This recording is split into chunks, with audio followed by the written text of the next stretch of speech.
Hello, welcome to part two in this series. We're looking at all the U.S. cruisers. We're doing the tech trees first. We just did Worcester, and now we are doing the Des Moines. And I think after all these years and all of the ships we've had added, um, Des Moines is still, I think, probably overall not just the best U.S. cruiser in the game. Um, it's very difficult to make a compelling case for any other Tier 10 cruiser being overall better than Des Moines. You have ships like Petro that are harder to kill than Des Moines, Moskva harder to kill than Des Moines, easier to play, certainly. Um, Less susceptible to battleship power creep, overmatch, certainly. All things that are true, but the combination of pretty much best in class utility, 10-kilometer long duration radar, 5 km hydro, like decent AA. But the combination of that utility with what is just undeniably god tier, demented amounts of damage output, which Wargaming kind of tacitly admits to, in my opinion, because uh, when have we ever had a cruiser introduced since Des Moines Salem that has even close to the effective damage output, especially while staying mostly concealed. The front gun damage output of Des Moines while camped on an island is something that most newer cruisers uh, could only dream of achieving with all of their guns on target. Um, and what I said in the Worcester video is I don't favor it over Des Moines because you can't play as aggressively, and and we're gonna kind of showcase that in this video. I'm gonna make a play that I probably wouldn't make in any other U.S. cruiser. I wouldn't make this play in Worcester, not even in Salem, because of the lack of utility. I wouldn't make it in Puerto Rico or Austin. This is kind of a Des Moines doing Des Moines things play. The extra radar range catches DDs better than Worcester. Um, Pretty much the only thing Worcester's better against destroyers at is if you're kind of surprised by the position of a destroyer, then the greased lightning turret traverse of the Worcester does come in pretty clutch, undeniably. But you can look at the mini map. The only ship that wasn't spotted at this point was Slava, and so I just feel compelled to push here. Now, again, if I was in the Worcester, I wouldn't want to push this aggressively because if I get into a position where I have to use front guns only, and try to play more passive and safe all of a sudden, the Worcester's obviously terrible at that. And also, if you notice in this lobby, only the Vermont overmatches me everywhere. All the other battleships have, two F406s and two even F380s. And Des Moines is hysterical to play against 380 caliber battleships. You just like go nose in and massacre them, and they do 0 damage to you. And then 406s becomes like a skill issue. Can the guy aim? And then obviously something like Vermont, the guy doesn't really need to aim; he can just crush you. But yeah, the AP on Des Moines is just crazy. That kind of damage we did to Minotaur at that range in something like the Worcester, we would be pretty lucky to do more than about 10,000 to him. But with just a couple okay aimed shots of Des Moines AP, um, we pretty easily smash half his HP pool. But and now the Slava's been spotted on the other side of the map, so I can get this cap and I can keep pushing. But if you notice how I'm pushing, I'm trying to skirt around the outside, and the only reason I'm really doing that is the Minotaur is smoked up in front of me, and I don't want to get in a situation where if I push straight at the Summers, while yes, I would be more likely to catch him in radar range, if he spots me and he's not in my radar range, or it's still reloading, like you say I have 30 seconds left on it, then that's pretty awkward because then Minotaur can just like free farm me. So I want to get to this rock, um, with losing the least amount of HP to free farm by Minotaur, and Smolensk is also here too. And I am spotted by the Summers, so he has to be within 10-9 of me. There's a really good chance he's within 10, which is my radar range. So as soon as it's up, this guy telling a Des Moines to get back is hilarious. Come on, son. The S key doesn't work on Des Moines. Everyone knows that. But there you go. I'm spotted, and this is why I took this route. If I had pushed directly in, and gotten spotted with that Summers, I could have maybe let the minnow take third, quarter, half my HP, something like that. Um, so I'm kind of trying to get on this rock, the small rock. I don't want to be right here where I am because then it's kind of awkward. These cruisers can put the larger island between me and them. So I'm going to kind of slow down here for a bit because the Minotaur is giving up a lot of broadside. And Des Moines AP, man, is just... There's nothing like it. I mean, you know, Petro, Stalin, these ships, they have better arcs, right? And more damage per shell. But Des Moines with the AP pen angles it has, very decent penetration. And then just the rate of fire. I mean, 4.5-second rate of fire with 6 of these AP shells. It's demented. It's absolutely demented. There's a reason that we've basically never seen a cruiser with this kind of consistent damage output, effective damage output since Des Moines. This is a pretty unfortunate situation that the Shima is right here. And I was kind of tempted, I can't lie. It was very tempting here to, because my Hydra's back in 20 seconds, to turn the Hydra on and walk in and kill this Shima. And I probably would. I probably would kill him, to be fair. But there's no way the Smolensk Minotaur wouldn't trade me, right? There's just no way. So, in a situation like this, I don't need to rush him to prevent torping because I'm safe on the rock. Right? So if these cruisers weren't here, I would definitely rush him. Or if I was in the open, right, and there was no rock to block torpedoes from hitting me, then I would kind of be compelled to rush him more too. But, I mean, he's not going anywhere. He's in the smoke. The radar's back in 30 seconds. Our team is way down. Remember, I don't know why this always happens, but the points are flipped. Our points are their points, and vice versa. So we're down on points. We're quite a bit down on boats and HP. So me just going 1-for-1 with the Shima is like definitely not going to win us the game, obviously. The only chance I have is I have to kill everyone on this flank before I can push, basically. It's kind of the only hope our team has of having a chance to win. And you see our Haru is kind of playing the same way. Like, he's not running in here because he knows that he needs me to kill some of these guys, right? So, the radar's back. You know, this is a situation where, like, the Worcester's basically useless. You're stuck nosing on a rock. And I think the theme that you're seeing and that I alluded to in the Worcester video is, like, Des Moines just works better when you're aggressive. And Worcester works better when you're passive. And because I don't like to be passive as much as I can help it, Des Moines is much more the ship for me. And in my opinion, it just carries more. I think Des Moines absolutely probably still carries harder than almost any heavy cruiser in the game still. The damage output is just so obscene. Nobody can really weather the storm. Even ships that overmatch you everywhere are good players that, you know, click your nose for 20k with 406 guns. Yeah, they're capable of doing that, but they have to eat so much shit. And like one bad RNG roll, you know, I'm nose in at, say, this Vermont at 15 kilometers. He could absolutely hit me for like less than 10k at this range. He could also hit me for 40. Don't get me wrong. Don't get me wrong. He could just like one-shot me here. But it's not like super likely. He could probably require 2 shots to kill me. But in the meantime, I'm going to be putting in, you know, 2 to 5k salvos on him every 4 seconds. It doesn't feel good. People don't like, battleship players don't like to weather high rate of fire cruiser gunfire. I've noticed this. It like psychologically hurts their brains, and they just don't like to do it. This game is now pretty fucked.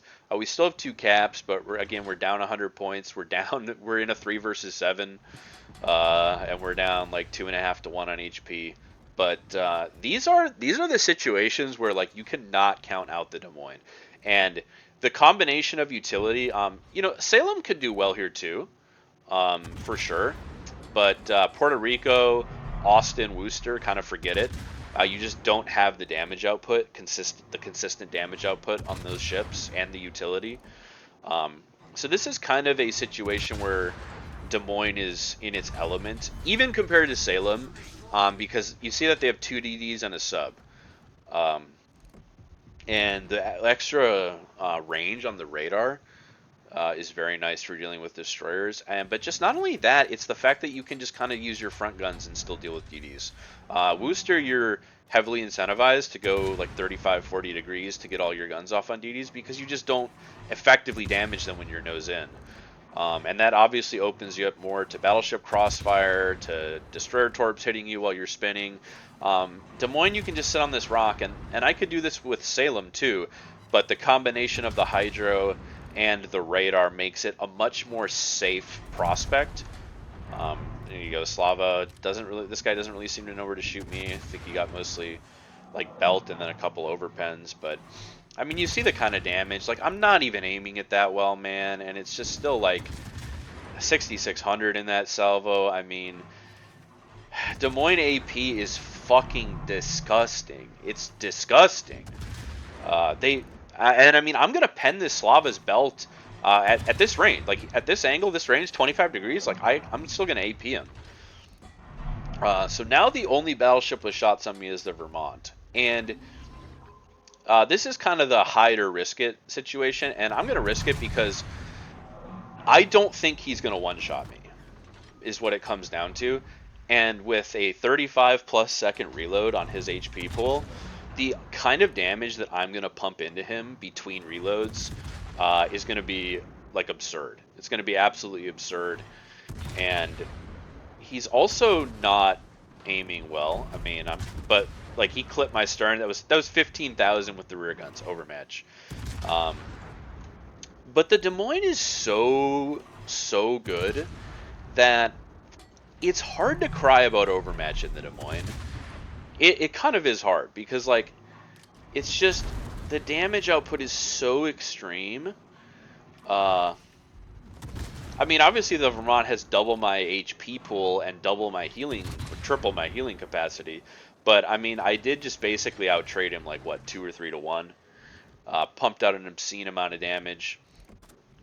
Um, and if you notice, I took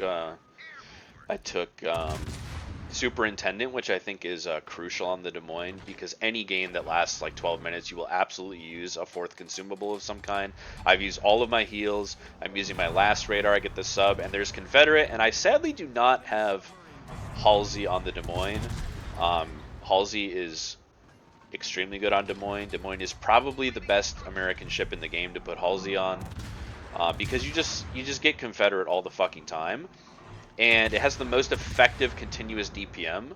So the reload buff that Halsey gives is the most effective on Des Moines. It's funny on things like Austin, and obviously it's good on things like Puerto Rico. But those are ships with situational shooting. Puerto Rico, long reload. You're going to hold your shot with AP a lot of the time.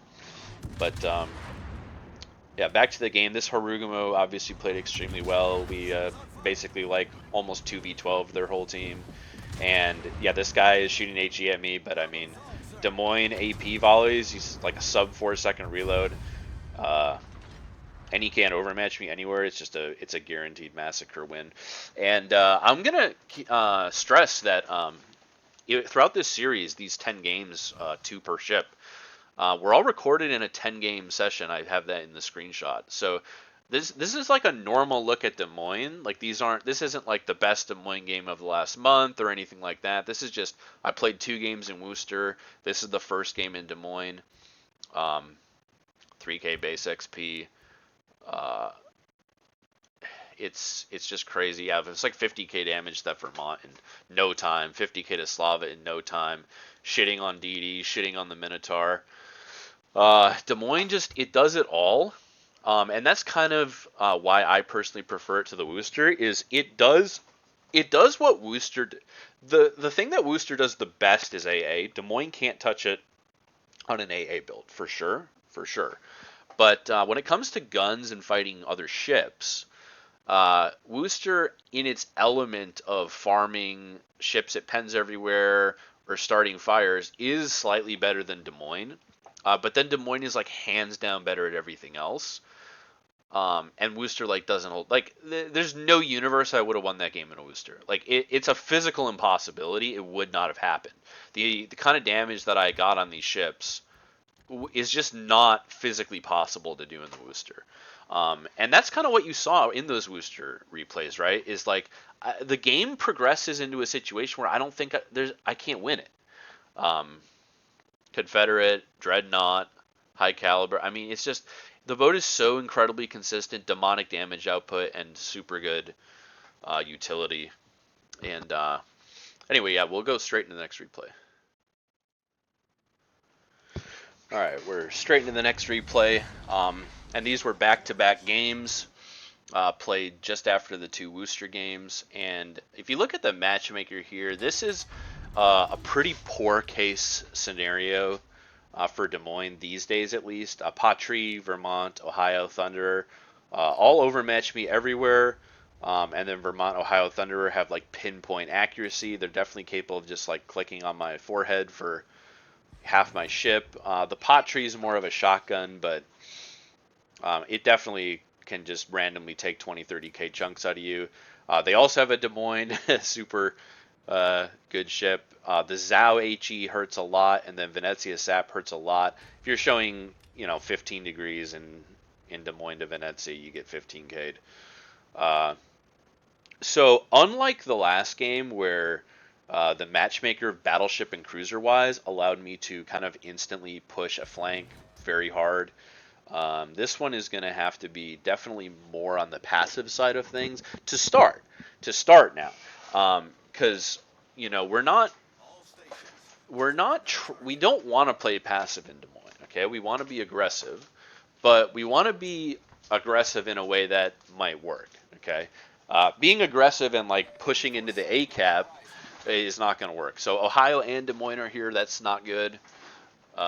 Simply because if I get stuck in a fight with Des Moines and Ohio helps by like aiming one salvo at me, then Des Moines just kills me.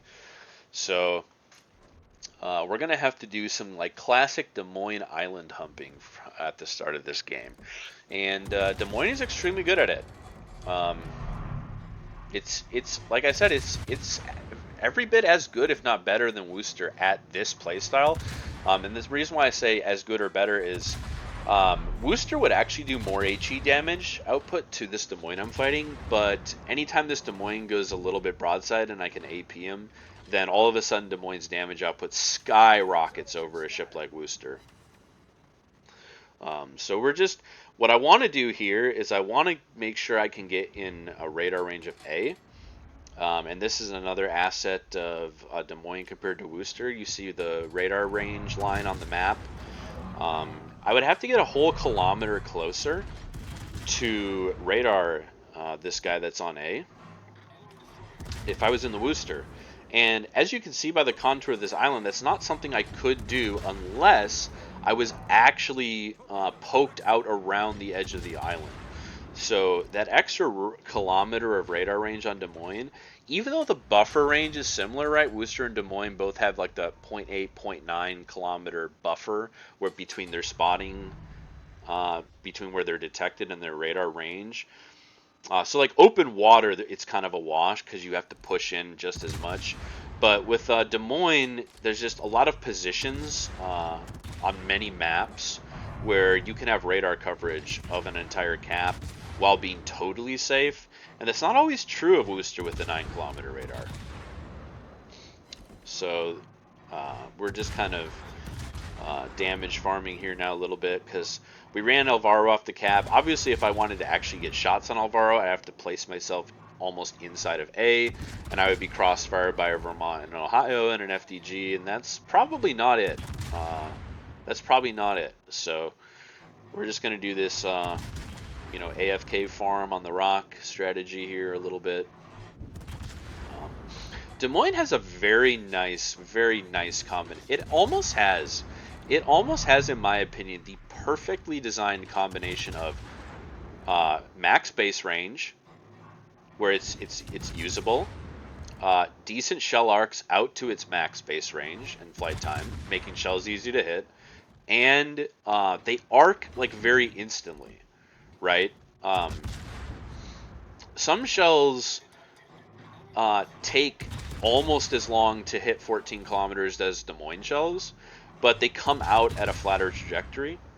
Don't ask me why Wargaming codes some shells like that. I don't know. But yeah, Des Moines can shoot over things that a lot of ships can't, even though you would almost think they should based on like the flight arcs. But yeah, it's a very comfortable range, almost 16 kilometers. There are times where it would be nice to have more, and you might be tempted to take range mod, but the problem is there's just so few situations.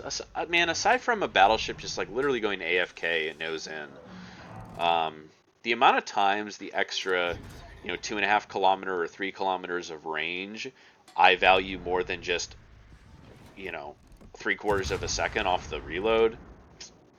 Nah.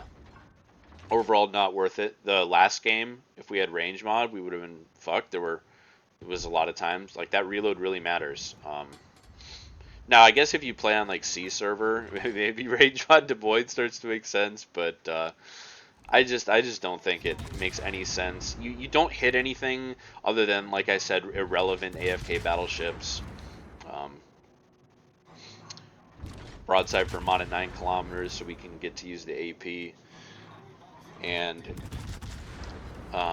it's just the damage output is very constantly more consistent than a ship like Worcester. And it's really just it's the combination of the AP being so improved, and the fact that 2 of your turrets are in the front, and you can take positions where you're getting 2/3 of your firepower off, and Worcester is getting 1/3 to half.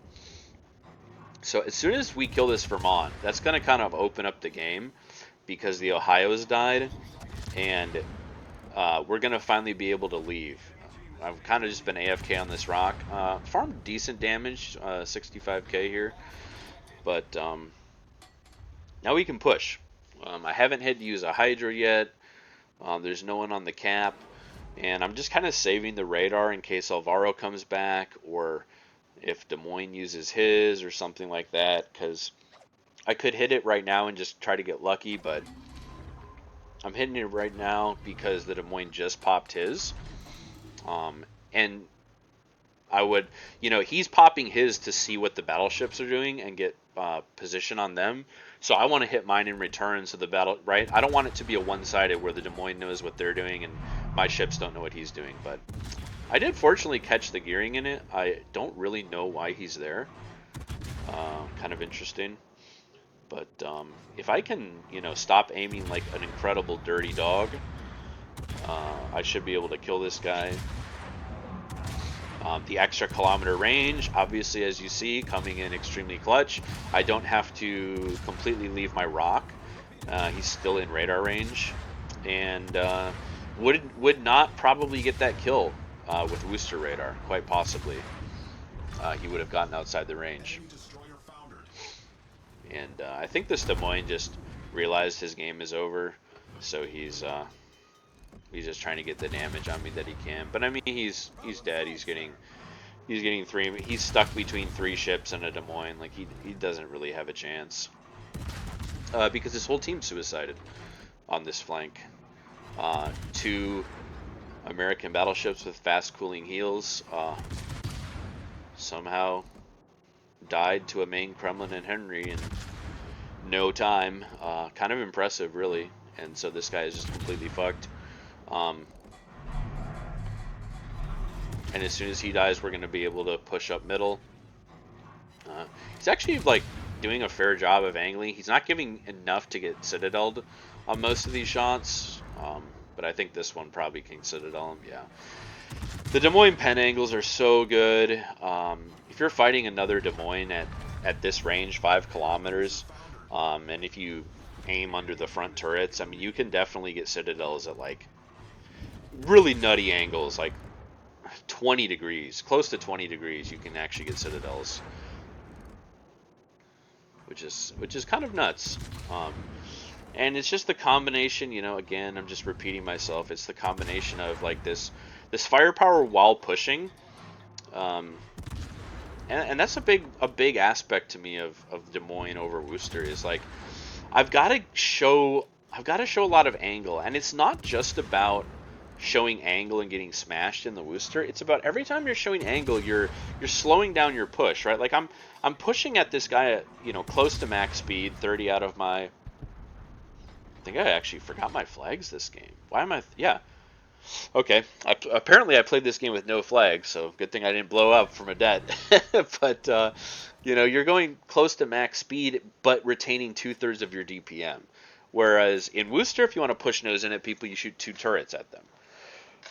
Right? So the Des Moines is just obviously much more capable at pushing in. Um, and I think I got super lucky here. I think this Alvaro was doing something really silly. And he like came back into my radar range or something. Yeah, he comes back into my radar range, and then I think he beaches on this corpse. He beaches on that ship hull. We take those, right? We take those. Truly outskilled Alvaro. Get fucked, kid. Um, but another somewhat close game. You know, I think our team probably would have won this, but fairly close. And just Des Moines' battle impact mid and late game is so hard to deal with. If you can keep your Des Moines like relatively healthy, man, just relatively healthy, like 2/3 HP, you know, 35, 40k HP, and then you start pushing in and you're radaring low H like that Alvaro, that gearing, like half HP, low HP destroyers, half HP battleships.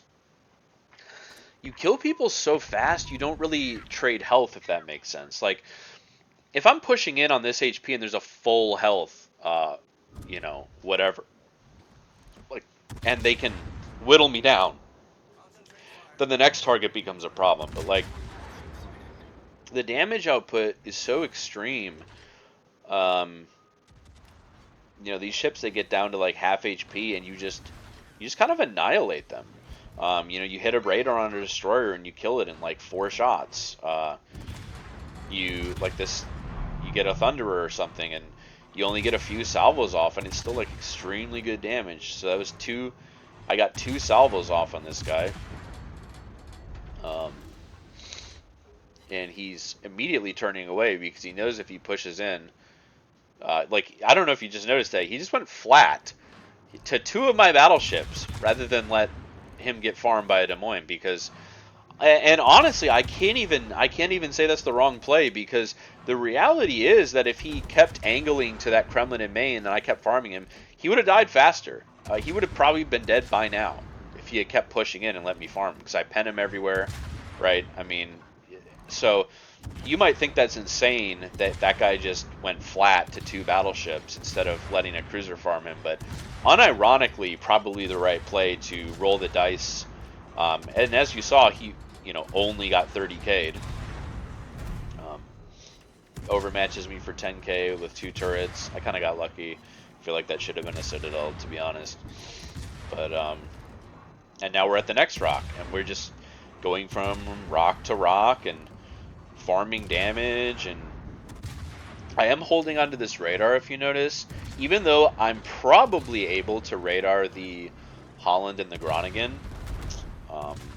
So like, yeah, that guy he 2 turreted me for 10k, 2 turreted me for 8k. So, you know, here comes 2 more turrets. So in 1.5 salvos, I can't remember how much this is going to end up doing.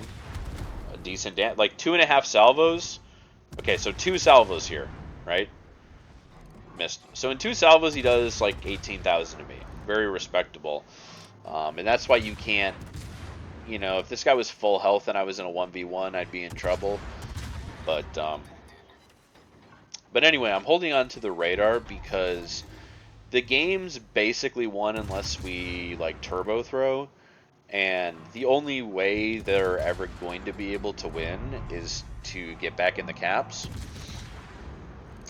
And there's really just no reason to radar in a situation where probably only maybe my Kremlin has shots on somebody, whereas I can just park here. And if my Groningen runs into anyone, that's kind of why I'm right here. What I want to be is in a position to pop out and help the Groningen if he needs help. But, I mean, you see the radar coverage. Like, I cover all of B, obviously, and then a far amount to the north. And because of my positioning, I can't really get spotted um, until along like this line. Like this is the line of spotting. So if the Holland came down here, he could theoretically like graze inside my concealment range, right, and get into A. But like his team's losing the game very heavy right now, and he either just goes AFK or he makes a play. So what I think is going to happen is they're going to come like this. If the DDs come, they're going to come like this. They're going to be well within my radar range. So pretty much the instant I'm spotted, I can just hit the radar, right? There you see now that I'm aiming the camera more this way. Like this is the line of my concealment. So anything coming between these two rocks will detect me, and then I can insta pop the radar. And the only way I can get spotted is if they just go like AFK behind this island, which I mean that could happen, but I feel like it's very unlikely. And then I could, so I'm spotted when I shot, and the Groningen was actually like way closer than I thought. Here's a situation where Worcester's would be a little better, right? The turrets would get on this guy faster, uh, and you would have a little bit better, like 30% better damage output when getting all guns off. But I mean, it's not much of an improvement. Still, like easily kill this guy, and now I can go right back to the same strategy I had before, which is reverse and start farming this pod tree. And if I get spotted again, I actually kind of got lucky, but so now I'm spotted, so the Holland has to be on that line, and there he is. So I actually kind of got fortunate that the Groningen got himself spotted before my dumbass even noticed him, because if I had reacted faster, I might have been like, boom, radar, and then it would have been a waste, right? Um, so then we get to kill the Holland. Um, I think we can probably just kind of speed through the rest of this replay. We're going to do a fairly respectable amount of damage on this pod tree. Confederate. So 2 out of 2 games we played in this gaming session. We got Confederate on Des Moines. We didn't get it once on Worcester. Again, I'm not saying you can't get it on Worcester, but it just happens all the time on Des Moines. And if I had Halsey's Confederate buff, I might have killed that guy. Two extra salvos in that duration before he got dark. He gets dark on like what 3 or 4,000 HP. So I might have had 7. Very possible I would have had 7 out of it. Um, but that's the game. Confederate. I mean, back-to-back games, right? Okay. Back-to-back games of like 3,000 and now 2,900 base XP. A ton of kills. Very good damage, like 200k-ish plus each game. And I do think this is like the Des Moines experience. Like I don't think these games are that rare in Des Moines. Like those giant, very high 200s, low 300k games definitely don't happen as much. You need like super ships and battleships that AFK and let you farm them and stuff. But like game impact, base XP, man. I mean, the Des Moines still does it kind of better than everyone else. I mean, it really just kind of does. It kind of just does it better. Like game impact, the combination of game impact, damage farming, like there's really no other ship that combines this kind of game impact and this damage farming. I don't think still. Um, anyway, we can go back into the port and look at the armor and the build. All right, we're back in the port. Go over the equipment, which is, in my opinion, just bog standard. Armaments, radar, accuracy. I think prop mod is kind of overall just objectively superior because in a traditional Des Moines build with like full concealment, playing for utility, you're going to be on a lot of islands. Prop mod does help you more there than steering gears, concealment. I take reload. The ledge mod is very good. Um, it's very it's extremely good against players who don't learn. I think that's the best. So like battleship players who don't learn your habits. So what'll happen is, let's say a Vermont is shooting at you and he's a really good player. And he shoots you and you ledge mod and dodge his whole salvo and he goes, ah, that son of a bitch, he had ledge mod. That's the only time it's ever happening. If if it's a good Vermont player, right? So it gives you like one get out of jail free card per player, assuming they're good. Now, given that most battleship players in random battles cannot shoot their way out of a wet fucking paper bag, the legendary mod on Des Moines becomes extremely good in randoms overall because there's just so many people who don't fucking learn.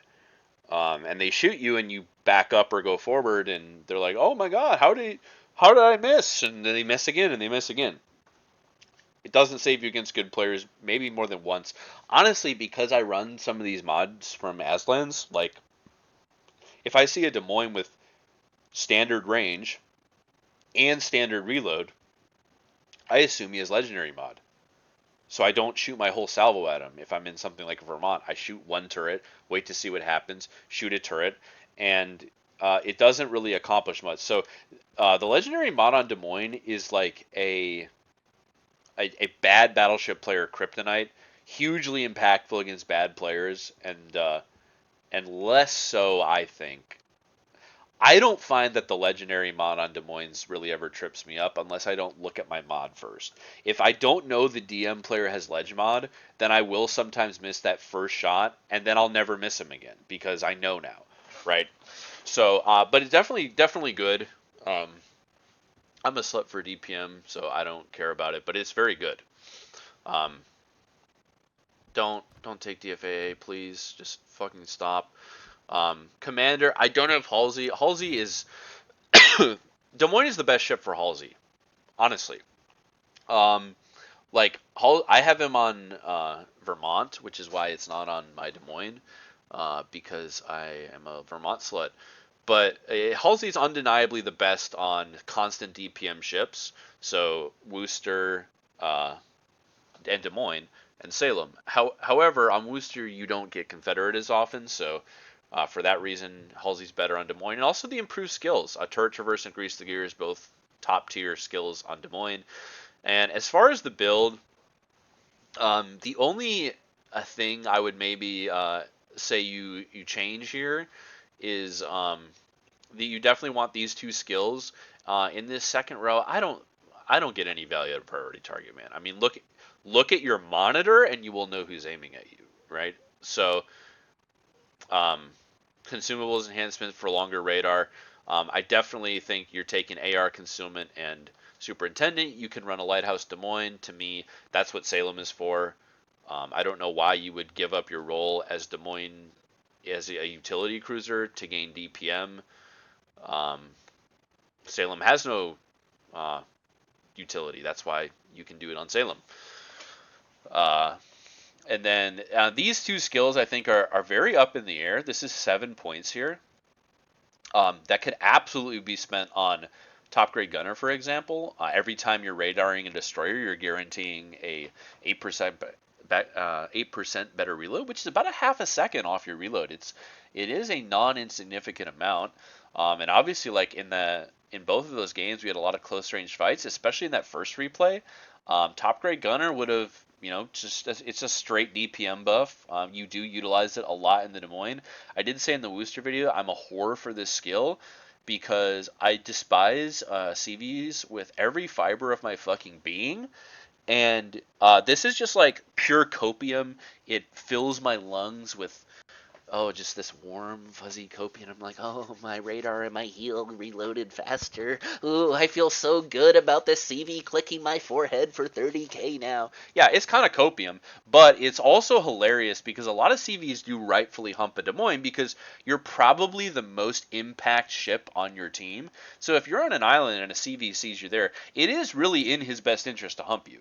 I mean, yeah, he might lose planes, but letting a Des Moines like hold a power position and radar a cap 4 times and hydro for his team and be the highest damage output, which is raw DPM ship on his team, like that's not good. So CVs should be going for you, and yeah, I mean it's a bit copium, but it's also really nice. Survivability expert on Des Moines is like whatever. I mean again, like you could drop survivability. I do think this 4 point skill 100% goes here or here. Like don't give up a 4 point skill. If you don't want the AA and you're like that's stupid and that's cope, fair. But top grade gunner is like stupid good on Des Moines. So then just take top grade gunner, and this is your skill you're working with. Because superintendent is obviously better than survivability, so you're giving up survivability. You want to do that. That does open you up to taking. You can take last stand. Again, I don't lose the engine in Des Moines all that often. I don't. Uh, I don't really care. I don't care, man. I'm just trying to bot the fuck out and have a good time. But you could definitely drop this for like last stand and consumable specialist. Get your radar back faster, and then just throw like the last point on incoming fire alert. Incoming fire alert. Like, listen, I think several of my builds have incoming fire alert on. Like, in my opinion, it's just basically straight up better than priority target. It depends on what your goal of priority target is, but like, why do you care if a Vermont who just shot and has a 38 seconds left on his fucking reload is aiming at you? How is that? That's non-useful information. I would argue that information counts as just straight up noise, and that's the problem I have with priority target. I don't know why the game recommends it to people. You're on an island in the Des Moines. You're going to be aimed at by the Vermont who overmatches you. Do you need a fucking skill to know that? No. Now, especially if you're in Ledge Mod Des Moines, is it nice to just be shooting at somebody and know when that Vermont shot you? And then you can use your silly, goofy little ledge mod to dodge the salvo? Yeah, so incoming fire alert to me makes more sense. Um, that's just me. So I would, by all means swap to top grade gunner. It's probably overall better. Honestly, I love me that warm copium filling my lungs. I like to fucking huff it. And while we're on the subject, why the fuck does this skill cost 4 points on a cruiser? Wargaming? Huh? Like, if you needed any less, how do you need more proof to know they hate cruiser players when they buffed these skills and then they let battleship players take this skill for 2 fucking points? And cruisers overall are more like, battleships don't even need more than like 17 points. There's plenty of cruisers where you basically need all of your points, especially if you want to build them a certain way. Battleships basically get to take this for fucking free. They give up turret traverse to take this 4-point skill. Oh my god. Alright, you know what? We're not ranting because we're reviewing cruisers. We're not going to rant. We're just not going to rant. The armor is like super standard. I think everyone knows the armor. 27 nose, 27 stern, exposed citadel. That basically everything smashes, including like all heavy cruisers, a lot of light cruisers at even medium range, 30 deck. So you just get clicked on. Um, but unlike the other cruisers that get clicked on for half of their ship, you actually have a kind of demented amount of DPM that makes you feel a little bit better about yourself. So, while that full HP Vermont is going to click you for 30k, you then do 30k back. He then clicks you for 30k, you do 30k back. He then heals 20k while you heal 10k, and then he kills you. You at least get to sync to no skill overmatch, having farmed like 60 plus k damage on it. So that is nice. And some of these other cruisers, they don't get to farm the damage before they get overmatched into the dirt. So, as far as the U.S. cruisers go, overall, Des Moines, it's the best. It still is the best. I mean, I think inarguably, like the combination of damage output and utility, the carry potential, it just carries games so hard still. I mean, it's one of the few cruisers where the game is unwinnable and then you can still win. Like in that first replay. The second replay, not so much. I think my team probably could have closed it out. But that very first replay, it's like Des Moines is the only boat you win that game in. It just is. You don't win it in Salem because you don't have the radar length duration. You don't win it in Worcester because you can't island hump and pump out obscene damage on battleship rods. Like, you don't win that game in any of these cruisers. All of these cruisers, I would have farmed like another 50 to 100k and died and lost the game. And then in Des Moines, I can carry that game, right? So strength-wise, it's top dog for sure. Fun-wise, I think it's middle of the pack. I think it's, to me, more fun than Worcester and Puerto Rico. Um, a little stronger than Worcester, stronger than Salem overall, but not as fun. And that's really just because I build the Salem like a nut, and I bought out in the Salem, and I like that. But undeniably, the Des Moines is the strongest of the U.S. cruisers overall. It can carry games the hardest, and it is fun. It is fun. Not as fun as some of the silly, goofy ships and silly, goofy builds I've run, but yeah. All right, we're rambling. It's very strong and it is fun. It's the best U.S. cruiser. Still, probably, arguably, overall, certainly Tech Tree, the best Tier 10 cruiser in the game. I just don't think there's like anything that competes with it overall. Um, yeah. Anyway, we will see you in the next one for the Salem. Thank you for watching.